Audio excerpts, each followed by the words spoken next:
What is going on, everybody? Welcome back to another episode of the Make Money and Have Fun show. So today I have a really cool episode. This is actually such a funny story how this actually ended up happening. I thought I was going to have this week off because I figured, it was Christmas last week. We got New Year's next week. I'm not going to try to get a guest in this week. What the heck's the point? And I messaged somebody, someone who I knew and have been following on Facebook. And I just said, hey, I've been following your content, and I have this show. I'm curious if you want to be on it. And he's like, yeah, I'm available on the 29th. I'm like, cool. I guess I'm not taking this week off. That's awesome.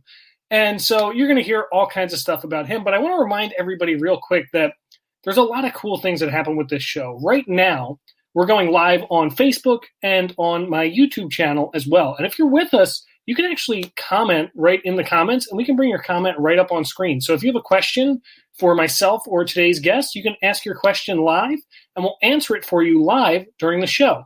But then after this show, we're actually going on to over 15 different podcasting channels, and we're going on to TV. That's right. The Make Money and Have Fun show has its own channel on Roku and on Amazon Fire TV. So this is being distributed almost everywhere that you can think of. TV, podcasting, we're live on Facebook, and next step is going to be getting this on the radio. So stay tuned for that. But like I said, if you have a comment, type it down below. Let us know that you're here and that you are ready to learn. Now, on that note, I want to introduce today's guest. So today's guest is Mr. Brandon T. Adams, and I heard it's very important to remember the T. You can't forget the T in Brandon T. Adams, and he'll tell you more about that. But quick funny story. I spent a lot of time learning through YouTube about, I guess it was almost 10 years ago at this point. I can't believe it was that long ago. Holy moly. Back when I was like 17, 18 years old. And one of my, actually became a friend of mine, is a guy named Thomas Frank. Thomas Frank runs a YouTube channel on productivity and entrepreneurship and things like that. And I was actually listening to Thomas Frank's podcast, and he interviewed Brandon. And I'm like, oh, man, I got to meet this guy. Brandon, he was running this convention back at the time for young entrepreneurs called a very apt name of Young Entrepreneur Convention back at the time. And I was like, man, this is super cool. And then I heard through Brandon about Caleb Maddox, and then that led me down a path. Oh, so I'm super pumped to have him here. But let's hear a little bit about him. So Brandon T. Adams, he's an Emmy award-winning producer. That's super cool. He's host of the TV series Success in Your City. So we're definitely going to be talking about TV because I know I'm trying to blow this show up and get it distributed everywhere. He's also a podcaster. He's a speaker. He's an inventor. He's also an advisor and crowdfunding expert and a media expert as well. Brandon's a serial entrepreneur, and he owns stakes in a number of businesses, including Accelerant Media Group, Live to Grind Young Entrepreneur Convention, Success in Your City, and many, many more. Just a couple of his really interesting accomplishments that he's done here. He's an Emmy Award winner, like I said, which is super cool. He's a host and producer of 3 TV shows that have been seen on Amazon Prime, Apple TV, Facebook Watch, and even on the Entrepreneur Network. He sold 2 companies. He's helped raise over $160,000 for various charities and nonprofits, and he's the owner of 2 patents and 3 trademarks. So without any further ado, please help me welcome our guest, Mr. Brandon Adams. What's up, man? What's up, man? How you doing? Dude, I am rocking and rolling. It's so good to have you here. This is so interesting when I have these people on my show that I follow them on YouTube or online somewhere, and then they show up on my show, and I'm like, man, I feel like I'm sitting in the same room with these people. It's pretty cool. That's the power of zooming in, and we're just speaking face to face. It's really crazy how technology is. I love it. I love it. So Josh is actually giving you a little shout out here. He said, for those who don't know Brandon T. Adams, among his accomplishments, he's an easy person to speak to. So don't be afraid to reach out and grow. Josh, what's up, Josh? You're awesome, man. I like Josh. He's a good guy. I love that so much. It's funny because I actually had Les Brown on this show a while back. And a lot of people always ask me the same question. They're like, dude, how did you get Les Brown on this show? And I try not to be sarcastic, but the answer is, I asked him. Yeah. I asked him to come on the show, and he said yes. And it's the funniest thing because sometimes we put our own obstacles in our way, where it's like, oh, he'll never say no, he'll never say yes. He's just going to blow me out and reject me. He doesn't know who I am and this and that. But I think when you ask, it just becomes that much easier. You only get what you ask for. And the problem is so many people make the decision up for somebody. How do they do that? They think, oh, that person will say no, so they won't ask them. And what do they do then? They lose out on the potential interview, the potential sale. You always ask, because at least what? They say no. Okay, that's fine. Yeah. I always say that people have a tendency, and myself included, to sell themselves before they're sold is the way that I like to say it. And it's like, oh, well, did you ask him this? Well, no, I didn't ask him that. Well, why not? Because he's probably going to da-da-da-da-da-da-da. And I'm like, okay, you're selling yourself before you're sold here. Just go ask him and see what happens. And then usually you get the deal from that. And I'm like, see, look how easy that was. It's easier. People try to make it complicated. They try to complicate things and make it harder than it really is. Absolutely.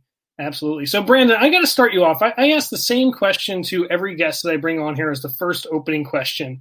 And you're free to answer this however you like. You do know that we have a time limit, though, so try to give me the condensed version. But, Brandon, what is your story? Yeah, I'll be really quick on it. So I grew up in Iowa. I grew up in the small town of Garnerville, Iowa, 700 people. I grew up selling packaged ice to my father, sold packaged ice, convenience stores, bars, grocery stores, you name it. And so I got to learn at a young age what it was like to be an entrepreneur, to run a business, and then customer relationships. And then I ended up going to college. My entrepreneur journeys in college was selling moonshine, basically. I was selling apple pie. That was kind of my way to make money. But where my life changed while in college is I read a book called Think and Grow Rich by Napoleon Hill. That changed my mindset, how I thought. Once I graduated college, I went back to the ice business with my father. And while working with him, I actually invented this product called Arctic Stick, the cool and flavored drinks. And that product I took to market. That's where I got my patents and trademarks.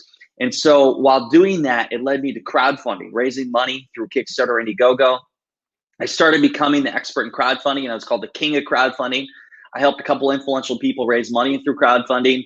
John Lee Dumas, we did a lot of money for the Freedom Journal, about $500,000 a month. Kevin Harrington with the Shark Tank, we did some crowdfunding campaigns with him. Just worked with some very influential people. And so one of the main components of crowdfunding was the video you created. So the video is what attracted the deals, the opportunities, the pledges, you name it. And so I got more fascinated with crowdfunding, or that is video. And then I started doing more video content. And that's when I started getting speaking and all that stuff. But I ended up creating a media company called Accelerant Media Group, and then went on since then to do 3 different TV shows. And my most recent one, Success in Your City, which you can watch on Amazon Prime, which is one of these Emmys back here. But that's my story, from selling ice to invention to crowdfunding to producing TV shows and speaking to you today, Fred. I love that. That's super cool. I love that you kept it nice and short too. Dude, I mean, there's so much in there, so many different pieces. You sold the ice, you got into the media, getting everything on TV and kind of growing it that way. It sounded like, and I mean, you sent me, a bunch of information about you, and I dug through your website because obviously I wanted to be prepared for today's interview. It seems like you've kind of developed a knack and gotten really good at raising money. My first business that I started was real estate investing, which, you need to raise a lot of money to do real estate investing and stuff like that. What would you say was kind of like the thing that took you over the edge with it, where you became that like money raising expert? Is there something to it, or what do you think that might be? Well, whether you're an expert or not, it's hard. I mean, it's not easy to raise money. If you have a great opportunity and there's a lot of tension around it and great offering for the investor or audience, like that's when the money really comes in. Mm-hmm. I would say really for raising money, I have like this strategy I utilize in crowdfunding. It's preparing for the raise, preparing for whatever the offering, and whether that's a crowdfunding campaign or let's say you're raising money for the traditional company, you're getting investors, whatever that may be. So preparing for that, the marketing behind it, the strategy, really building the wow factor of it. For companies I work with and I sit on advisory boards, we want the dream team. So like for me as an investor, when I look at a company, I want to know who's a part of the dream team, who's a part of this. At the end of the day, it could be a great product, but the founder, the CEO, and the dream team are going to really make it happen in the tough times. So I look at the team involved. So that helps me have the great team involved with the company. And then just having a great product, like a great offering, getting people to use it and really showcasing that. and using that for your success to whether raise money or generate more business. So those are the kind of main tactics. But for me now, like it's come down to connections. I have a very valuable Rolodex of people I'm connected with. And so connections that looking for great opportunities for investing, but also just the marketing behind it too. I mean, when you build up your brand, I know you do a lot of branding, and when you build a brand online, that first impression is everything. So like for me, when I'm looking at companies or even looking to join their advisory board, I look at their social media profiles. I look at their LinkedIn. I look at what they're posting. I look at their website. I try to take it apart, and I want to see what stands out to me, but also what doesn't, it seems off. So make sure your brand is represented well online, because that could be the deal maker or breaker for you. And a lot of people don't have their brand up to par and they have that best representation of themselves or their company. Sure. I mean, I'm starting to look at it, and I tell my clients, because, you know, I think I mentioned to you, I sell branding packages as well. Yeah. You know, I teach people how to do all this cool stuff with logos and like just really making yourself give off the perception that you want people to receive of you is basically what it comes down to. I mean, you sent me a package. I'm like, hey, send me a bio. And usually people send me a paragraph. They're like, here's my bio. You sent me this 11-page PDF with pictures and testimonials on there and endorsements and like all this different stuff. And I immediately took it and I called my guy up. I'm like, dude, I need you to make me one of these. And I sent it to him. I'm like, here, make me one of these. Brandon, you're like the 10th person to do it, and I love it. Yeah, keep doing it. Like it says something about you. You know, I believe that everybody has basically a social resume, right? We think that because we're entrepreneurs, we don't need the resume anymore because we're not on Indeed or Glassdoor or anything like that. But it's different because our Facebook page is our resume, our LinkedIn page is our resume, our YouTube channel is our resume, and it's like, is it consistent? Number one, and number two, does it brand you as the authority and the expert in the thing that you want to be branded as? Which I thought it was super funny when you sent that over. I'm like, oh crap, I need one of these. I've sent that to people that want me to speak, and as soon as they see it, like I had one person respond like, "Wow, that's really good." And they instantly went to like, what's your fee? Because they knew that wasn't cheap. Yeah. And so it's good to see that, because my team had worked really hard on creating that. And the whole point is to make it easy for you, or like going to an event, you want to make sure you can put everything in one place. Because if somebody's thinking about hiring you and spending 10, 20 grand, they're going to research you online, everything. Well, I want to make it easy so that I don't have to do all the Google search. Here's everything. Like, here's everything I got, and you can make up your mind whether I'm the right fit for you or not. Sure. And we're going to talk about books in a second. I want to bring it up. I see your book right behind your shoulder there. Yeah. It's cool. I got a book launch coming out in the spring, actually, with Morgan James Publishing as well. Oh, nice. They're amazing. Shout out to Morgan James. Oh, they're the best. I actually just had David on my show about a month ago, and I'm probably going to have him on again next month. He's the best. He's such a cool dude. But basically, you know, what the way that I've been looking at it is I'm looking at it as like, look, I know that nobody makes money off of selling books. So how can I use this as a pedestal and a platform to kind of propel me into speaking and coaching and consulting and all this other stuff? And it's funny that you bring that up, because it's like every person that I talk to, they're like, look, your job is really just to stand out amongst all the other speakers that are being sent to these event producers. And once I saw that, I'm like, this is going to become my new, you know, speaker one sheet.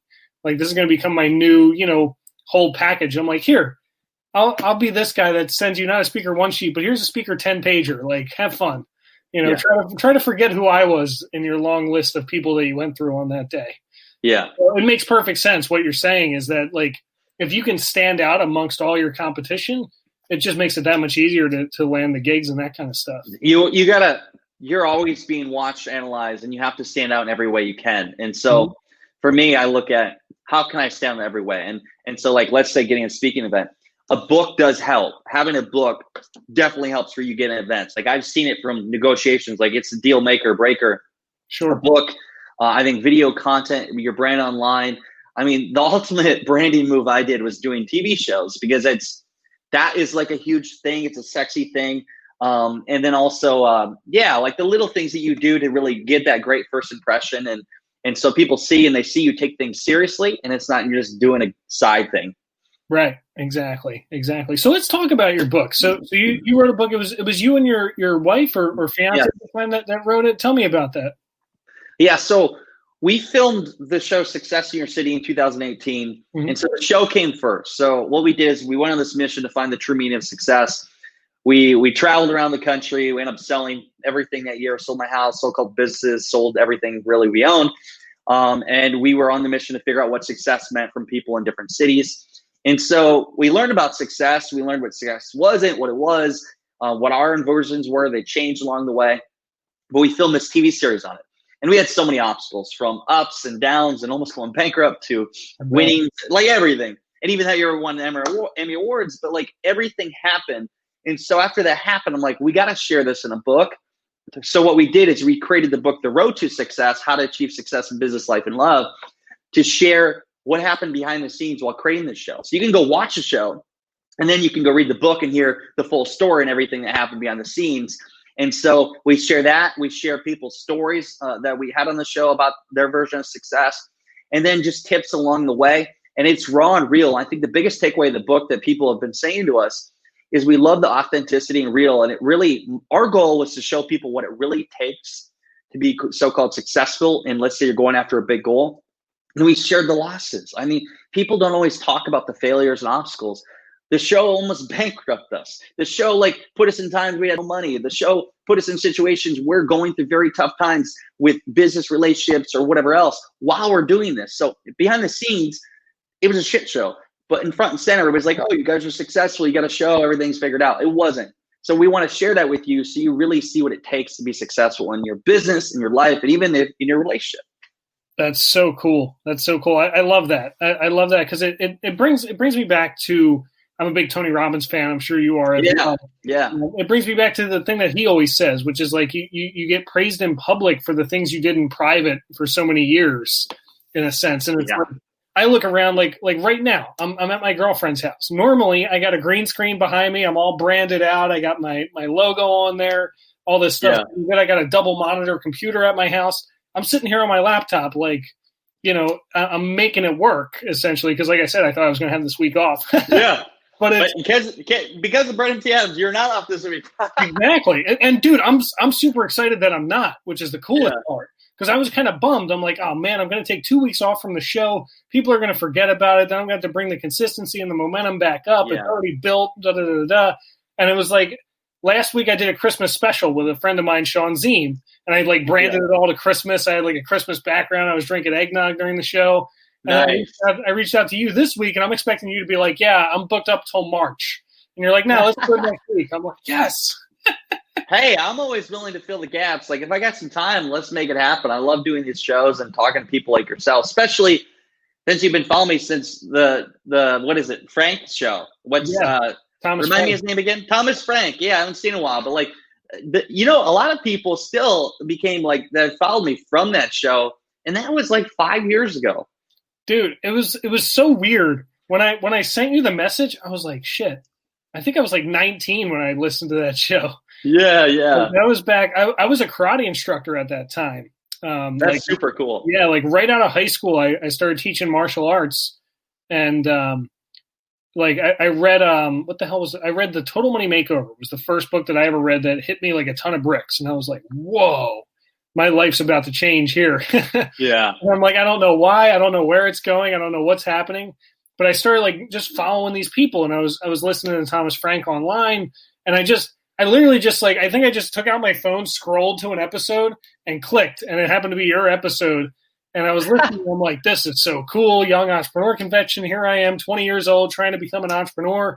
And I think actually you'll find this funny. I think I actually signed up for it 1 year, but didn't go for some reason. I forget why. I think I double booked myself for something, but I had That's cool. You signed up. That's awesome. Yeah, I had a ticket to go, but I wasn't able to attend for some reason, which I regret now, but it's all good. You got to come in 2021 in the fall. All right, I'll be there. You got come to Iowa. Mark my words, I'll be there. Yeah, that'll be easy. What you do them April typically or something like that? Yeah, this past year we had to cancel the week before because of COVID. Sure. And I was sucked because that was our 5th year. And so, I'm pretty sure it'll be happening the fall of 2021. So since we're on it, why don't you tell our fans about the Young Entrepreneur Convention, or YEC as most people know it? Tell us a little bit about it. Yeah. Young Entrepreneur Convention is an event that back in 2015, I was interviewing people for my podcast show. At the time, it was called the University of Young Entrepreneurs, now called the Live to Grind podcast.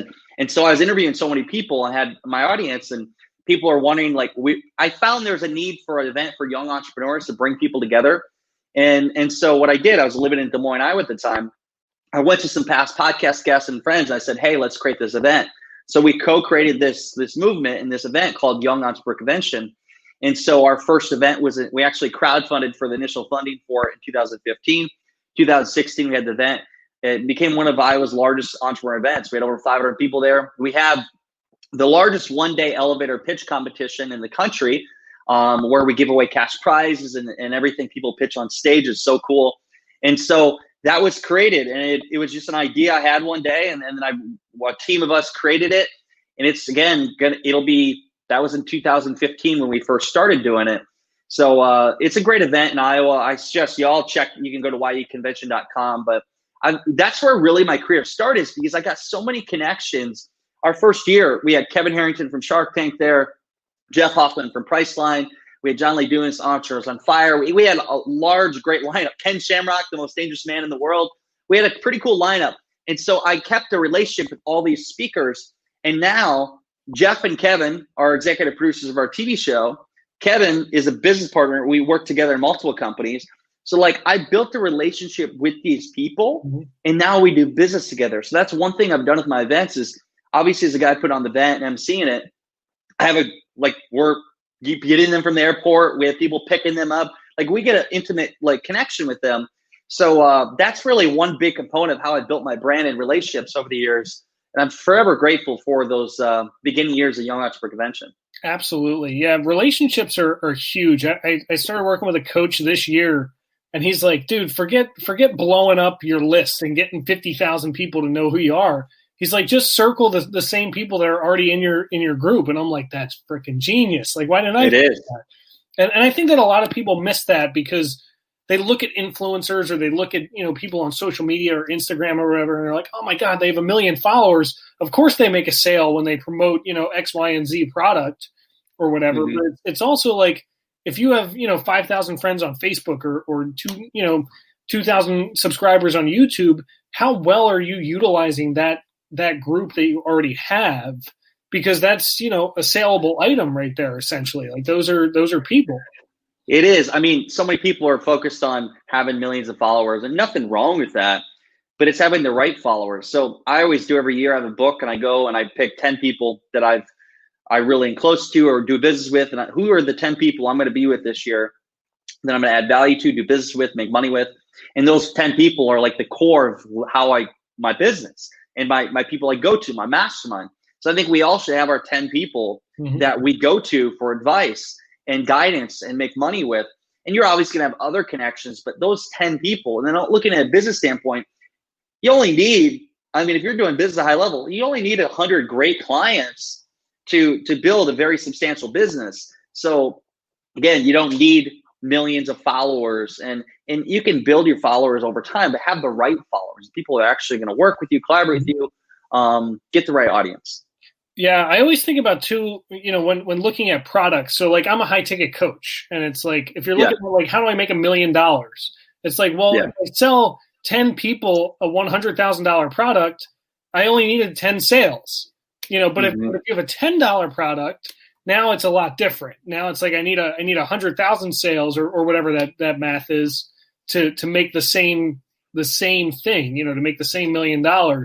So it also is that balancing act of if you're charging 10 grand, then you bring in, this many people, and you just kind of reverse engineer the math that way.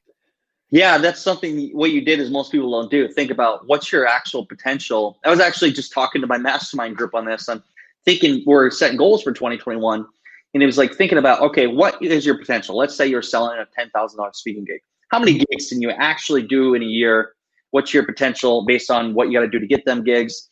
And then how do you get to your, let's say, $1 million business quickest? Well, beyond that, think about, okay, you speak at the event. How many deals can you get at the event? So thinking through the numbers, whether it's coaching, speaking, and actually seeing what's possible, and also what you're capable of doing yourself, but how you can actually multiply yourself by adding people to your team.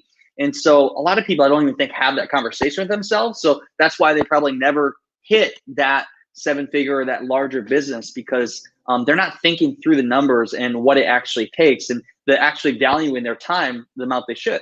Mm-hmm. Exactly. Yeah. I mean, it's funny for me because I'm a huge financial literacy nerd. Like that's where I started with everything. Yeah. And I geek out like paying my bills every month because I'm like, oh, I can move it from this credit card over here and this goes there. It's just like, it's a game. It's so much fun for me at that point. It is fun for me too. It's cool to see, looking at numbers and seeing how, like, seeing that money grow and diversifying. It's, in another life, I think I was wanting to be an accountant. I wouldn't go that far. Accountant, I would like rather bang my head against the desk.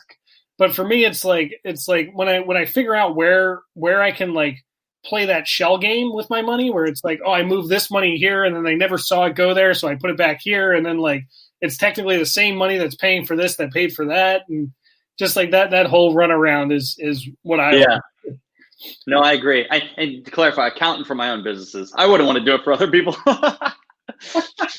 That's the best. So then you don't have to pay any taxes at all. You're like, oh, exactly.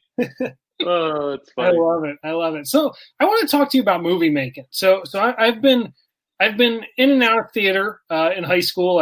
I've always, it's weird. Like some people come to me and they're like, you know, we all know people who are like natural born salesmen, you know, like Jordan Belfort or whoever.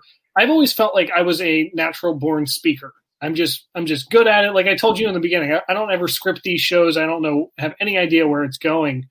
So I always looked into making movies, and the more I grow, the more friends I have that are making movies, and I'm like, man, I want to make a movie. Where would you like recommend somebody start out in making a movie journey? Yeah. So to completely be honest, I've been a part of one movie. And I've done more in the TV show space, but what I've done is traditionally my own path and fundraising, which is the hardest part, raising the money and shooting, getting the crew together, the team, and create it and distribute it in my own ways. But I'll say, if you're going to get a part of a movie, find somebody that's already doing it. This is about anything. Find a director, find a producer, find somebody who's already doing this at the highest level, and figure out ways to get a part of that project and add value to them. A quick and easy way is become a producer. And what that means is you drop money.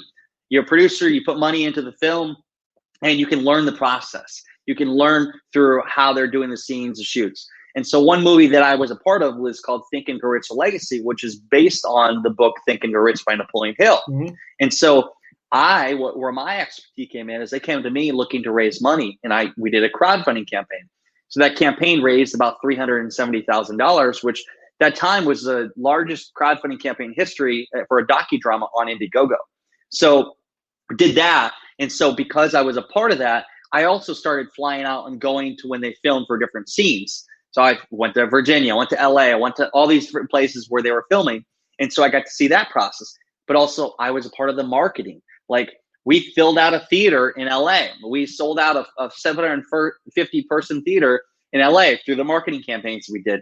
We had other influencers we worked with, like Barbara Corcoran, Bob Proctor, Lewis Howes, Grant Cardone, all these different people. So there's a lot of marketing behind it too. I learned so much. And so for me, the quickest way is really helping them get money. So if you have money to invest or be a producer, like as a producer, you'll learn.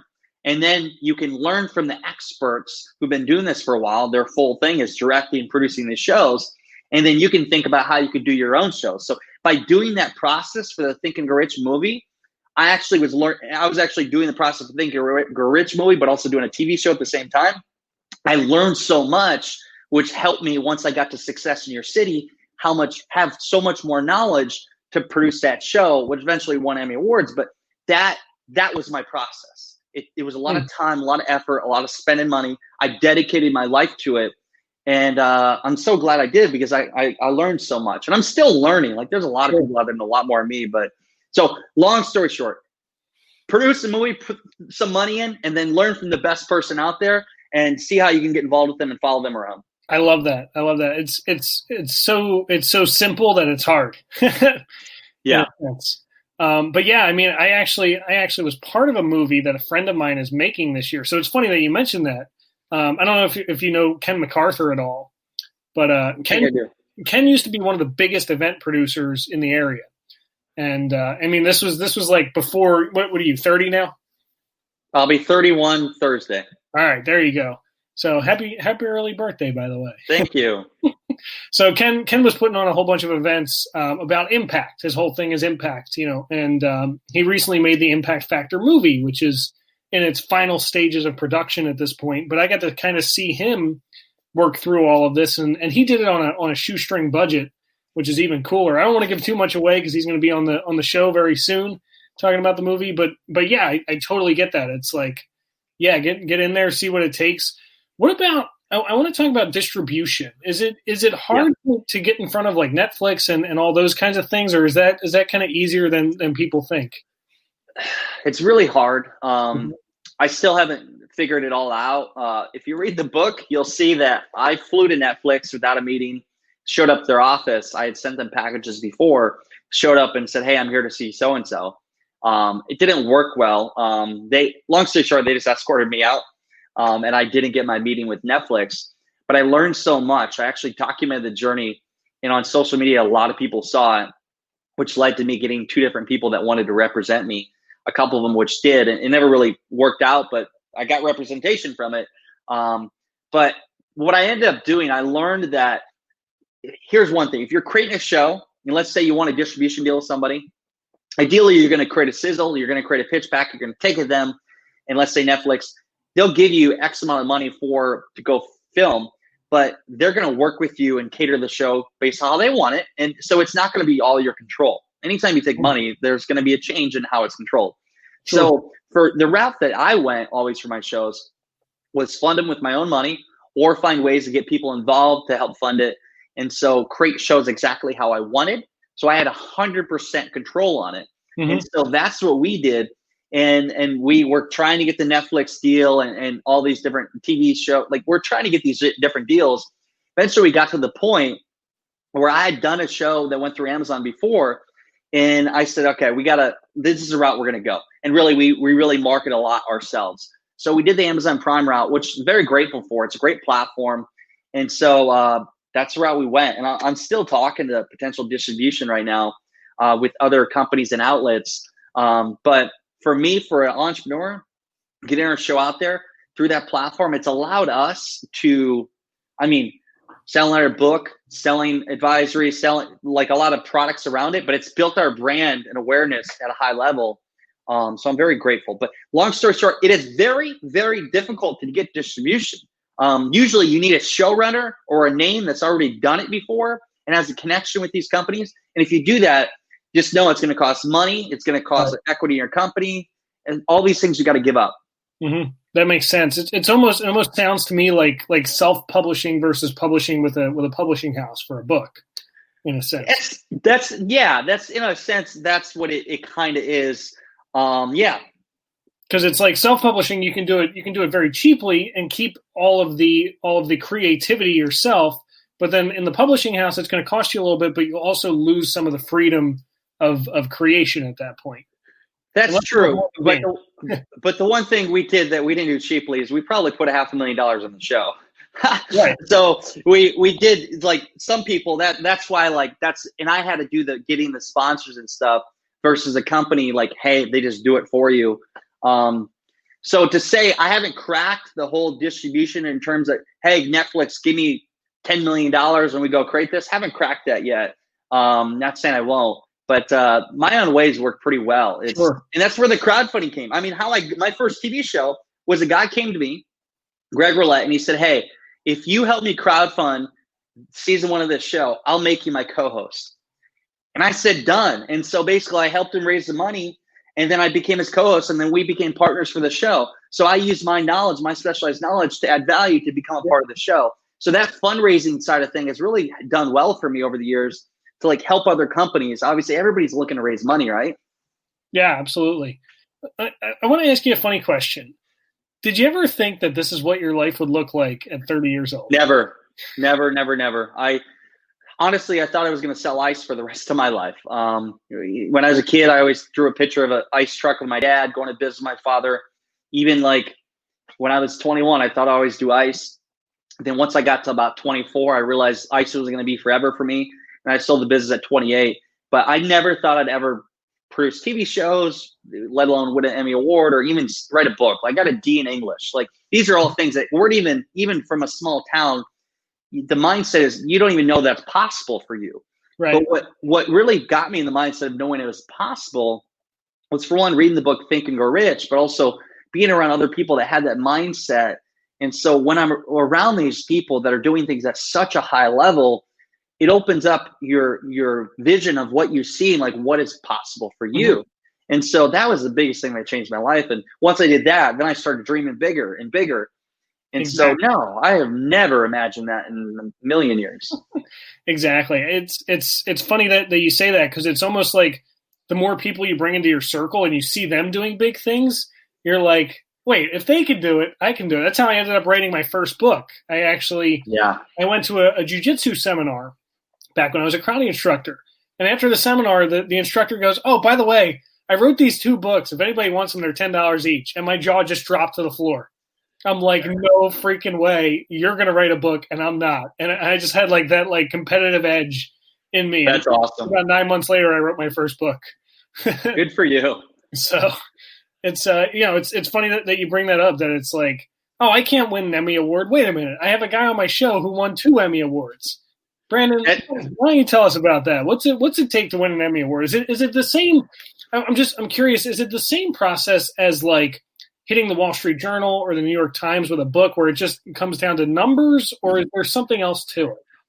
No, so it's almost political in some sense, and there's different regions for it, and then there's like the prime time. What I did is, our director he's won 13, and shout out to Sean Vella. He's one of the greatest cinematographers I know and directors. And so what you have to do is you have to submit. And you have to, I've actually judged them before because I wanted to better understand it. So you submit in different categories. We actually, for those, won in the religion category, because our show, there was a portion of him talking about how God changed his life and everything with Shea Hillenbrand, the baseball player. And so there's another category we actually won, which is for the promotional category. It was our trailer of our show. And so you have to submit them. And so people judge them. People that are experts in the space, they judge. And I've been through it. You got to like pick based off of the quality and all the different aspects of it. And then that's submitted. Now, if you got to get past the first round. So you got to hit the nomination. So Ambitious Adventures, we actually got nominated. The Hollywood episode got nominated for an Emmy. It was so cool. I'll never forget when I heard that. I didn't even know what an Emmy really was. And so got nominated. We went to the award ceremony. Nothing's worse than sitting down and they call the category and they don't call your name. That means you didn't win. And so something you put your heart and soul in, that you wanted to win, like you didn't. And when that happened to me in 2017, I was on a mission to win the next year with the show I did with my wife, Successor City. Exactly a year later, we went and won multiple Emmy Awards. So it's a submission. You submit, judges, if they like it, you go to the next round. So you're nominated, you go to the next round, and then there's more judges, and then you have to get past the final. And if you get past the final, and at the end of the day, it means you got to have a really damn good story. You got to have great cinematography and editing, and you got to really bring together something that really empowers somebody and inspires them, but it draws that emotion. And so that's something at the end of the day, like, yes, we put a lot of work in. I put my heart and soul, my wife did, for doing this, but it really comes down to your editor and director, really your editor that can really portray that in the best way. So shout out to Sean Vella Visuals, because without him, there's no way we would have been able to done it. I love that. That's super cool. And it's funny how you, like, I felt like I was in the seat for a minute where I'm like, oh man, they didn't call my name. and then again, you're on the edge and you're like, nope, not doing this again next year. I'll never forget. I was sitting there and I'm like, I'm going to win next year. I was so like angry, upset, and we should have won. Like, it came down, again, judges, like, we deserved to win, and it just didn't happen. So, hey, go another round. If you don't win one year, you just got to keep going until you can. And so the next project came around that drove me to get the next. And I'll tell you, when we won and heard our name, I was like, holy shit. It's like everything that you did to get to that point. take the stage and you're I was in front of like 1,000 people. It was really cool. I bet that sounds like an amazing moment. I always like to bring up around this point in the show, what do you do? Because, Darren Hardy wrote a great book called The Entrepreneur Roller Coaster. And it's this idea that as entrepreneurs, we have ups and we have downs. What do you do to kind of combat the downs and get yourself over that slump and into the next kind of up cycle? Because it sounds like you've gone through quite a lot with all of this. What do you think it is that gets you through? Once you have enough of them, it's just a part of the journey, and you're going to get more as you grow. And I've actually learned after you get one that happens and then years go by and you realize that was actually a blessing in disguise. Mm-hmm. So when something like that happens to me, I ask the universe, like, what is it that I need to learn from this? How can I improve or how can I find the win in this? And so that's helped me knowing that. And so to like really tactical, like when that stuff's happening, what to save me is meditation and working out, like literally working out like a crazy man, to really eliminate those negative thoughts and that stress. But on the next level is anytime that happens to me, I just know that it's happening for a reason, and what can I learn from it? When you look at it that way instead of like, oh no, like the world's going to end, I'm going to lose everything, then, well, that's a bad mindset, and that's going to put you towards where you're thinking. So think about, hey, how can I grow from this? How can I learn from it? And that's what the best entrepreneurs do, the most successful people. It's just a temporary obstacle that you got to figure out. Exactly. I couldn't agree more. I mean, I'm 26 years old, kind of just finding my feet here in entrepreneurship, and been digging around for the past, I guess, almost 8 years now. Since I was about 18 years old, I became obsessed with this, and it's like funny looking back at like, man, there's been all this stuff where I kind of just been like kicking my feet and not going anywhere. Yeah. It's finally like taking stride. I'm getting into, I feel like I'm walking in my soul purpose for the first time, and it's so fun, and that's really why I named this show the Make Money and Have Fun Show, because it's all about bridging that gap, doing both. You got to have fun. If you don't have fun, it's not worth the money. Exactly. I'll tell you, 26, and I know we're not that far apart, but from 26, 31 to 5 years, dude, you're going to grow so much in the next 5 years. Like what I've grown in the last 2 years alone is so crazy. So you just got to keep on your path, and you surround yourself with people that have gone before you. You're going to come a long ways. Dude, thank you, man. That means a lot coming from you, brother. I mean, it's super cool. I'm always excited looking down the tube. Like I'm very much a thinker. I don't know how big you are into disc tests, but I'm a very high I, like almost like 96, 97, something like that. So I'm always thinking, I'm always planning. After this show, me and my girlfriend are probably going to sit down and write out our goals and stuff like that for 2021. So that's like the thing that just turns me on all the time, is thinking 5 years from now, where the heck am I going to be? And it's so cool to think about all the stuff that's up and coming, and all the stuff that's going to happen. Because or even 10 years. Think about 10 years they'll be. Don't go there. We'll still see each other. We'll just hang out on yachts at that point. I know, right? It'll be so much fun, man. Dude, in closing, what's the something that you want to leave our audience with? What do you want them to hear before we say goodbye? Yeah, I mean, in life, success is what you make it. So many people think success is you have to have a shit ton of money, which money is very needed, but money's not everything. They feel like you got to have X amount of followers, you got to whatever social media shows you cars. That's BS. Like those are cool things you can have, but at the end of the day, success is what you make it. So the sooner you figure out what success means to you, your version, my version, my wife's version, somebody else's version, they're all going to be different. So figuring out what your version of success is, not what your mom or dad thinks it should be, or your friends or whoever else. What is your version? And then once you figure that out, it's going to be a lot easier to achieve it. And then you find people that's already achieved your version of success and find ways to add value to them, learn from them, like we talked about in the movie process. And that will help you get there quicker. That's really been my secret to life. And so I pursue it all the time. I'm always asking myself, what is success? And so that's one thing. And the other thing is go read the book, Think and Grow Rich. I'm a huge promoter of it because the book it literally gives you the principles of life. It does, whether it's making money or success in a relationship or achieving your goal in life. And so that book changed my life 10 years ago. Led me to making a movie on it. And so do that. I gotta comment on Think and Grow Rich. It's funny. The first time I read it, it didn't hit me. I was like, eh. Second time I read it, I was like, whoa. and now I consider it the greatest personal development book of all time ever written. I read it at least once every single year. And every time I read it, you'll understand this. Every time I read it, Brandon, it's a different book. It is so cool. Every time. You always get a different perspective. Yeah. And you'll like this. I actually, just about 3-4 shows ago, I actually had John Shin on my show. So shout out to John. John was actually at my wedding. John's a good guy. He was a huge part of bringing that movie together and also doing the Think and Grow Rich tour. Yeah. I mean, that's one of the biggest things that we talked about on that show. So it's funny that you were also involved in that movie as well. And I thought it was so cool. I was watching in the background as that movie was being made, and I'm like, this is awesome. I love that they're making this movie, and it's just a super cool thing to see that legacy kind of brought forward into the 21st century, essentially. A lot of work put behind that movie. I bet. I love it, man. So, Brandon, how can people get in contact with you if they want to hear some more fire from you?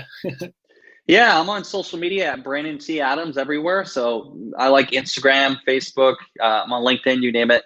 And then also you can just check me out on my website, BrandonTAdams.com. But if you guys really want to go be entertained, go check out our show.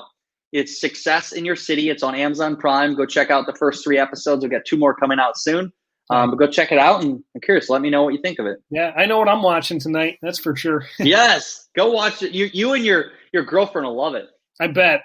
Yeah, I'll definitely have to check that one out. That's going to be super cool.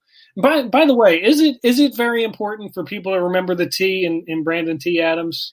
Yes. So here, a quick fun thing. So Brandon T. The reason why, there's a famous poker player named Brandon Adams. And there's an actor that was in Children Under the Stairs and also Sandlot named Brandon Adams. And so the T, 5 years ago, I knew that I had to separate myself. And it's actually, when you say your full name, it shows you're somebody like Samuel L. Jackson, or you think of all these people that do their full name. Right. So I did the T. My middle name is Taylor, Brandon Taylor Adams. Right. But Brandon T. Adams, and that's what I became known for. And like if you search online, you'll go back 15 pages for Brandon T. Adams. So that's why I'm always like, you got to put T on everything, because people are going to search Brandon T. Adams and they can find everything on me. And that's how I stand out from the other people. My mom's like, you're not going to change your name, are you? I'm like, no, I'm just doing the T, Mom. And technically on my certificate it still says Brandon Taylor Adams. Nice. That's awesome. We gotta get rid of all the fake Brandon Adams and get right to the real one online. Get to the real one. It's Brandon T. Adams. It's like when people have a fake Facebook profile made of themselves. Yeah, you got exactly. Like doppelgangers out there. He don't got the T. I don't have that problem because my last name is Pacimo and most people can't pronounce it anyway. So I love it, man. Dude, this has been super cool. I'm super blessed and honored to have you on this show. I hope you have a good time. Yeah, it was fun. Thank you so much for having me. I really enjoyed it. Absolutely, man. This is great. And for everybody watching, we will see you again very, very soon. We'll actually see you in 2021. So have a good one, everybody. See you guys.